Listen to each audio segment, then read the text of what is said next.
धोरणाची चर्चा आहे. आज काय नेमकं चर्चासत्रात झालं आणि हे कधीपासून महाराष्ट्रात लागू होणार? विद्याभारती आणि डेक्कन एज्युकेशन सोसायटीच्या माध्यमातून आज पुणे येथे ह्या शैक्षणिक परिषदेचं आयोजन करण्यात आलं होतं.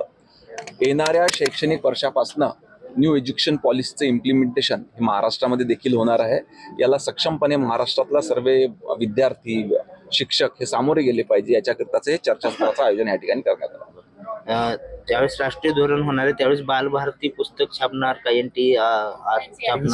एनसीआरटीच अभ्यासक्रम तयार करणार आणि बालभारतीच पुस्तक हे करणार. मात्र आता एनसीआरटी पुस्तकं प्रोव्हाइड करत असल्यामुळे बालभारती निष्क्रिय होईल का?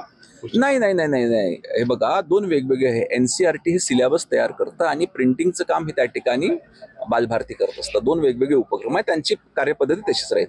अंगणवाड्या जोडल्या जाणार आहेत का आणि त्याचा काही परिणाम पुढच्या शिक्षण नाही, अंगणवाड्या जोडल्या जाणार नाही. अंगणवाड्या ह्या महिला व बालकल्याण विभागाकडे आहेत आणि त्या तिकडेच राहतील अंगणवाड्या. सीबीएसई पॅटर्न जो राबवला जात आहे आता त्याच्या संदर्भातली काही आव्हानं समोर उभी राहतील का? कारण ही सगळी योजना राबवताना काही गोष्टींची साशंकता पुढे येताना दिसते. नाही, बघा, आपण सीबीएसई मध्ये जे सिलेबस आहे त्या पद्धतीचा सिलेबस करतो आहे. शेवटी इम्प्लिमेंटेशन आपलं एससीआरटी आणि एससीआरटीचा हा सिलेबस त्या ठिकाणी तयार करतो आहे.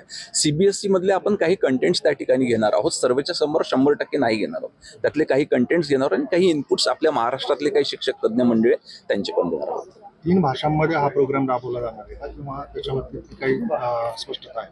नाही, जेवढ्या भाषा याच्या आधी आपण महाराष्ट्राच्या शिक्षण पद्धतीमध्ये त्या सर्व भाषा त्याच्यामध्ये राहतील.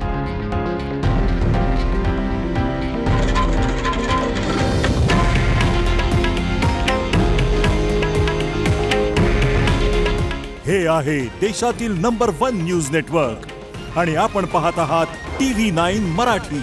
काळजी तुमची, हित महाराष्ट्राचं.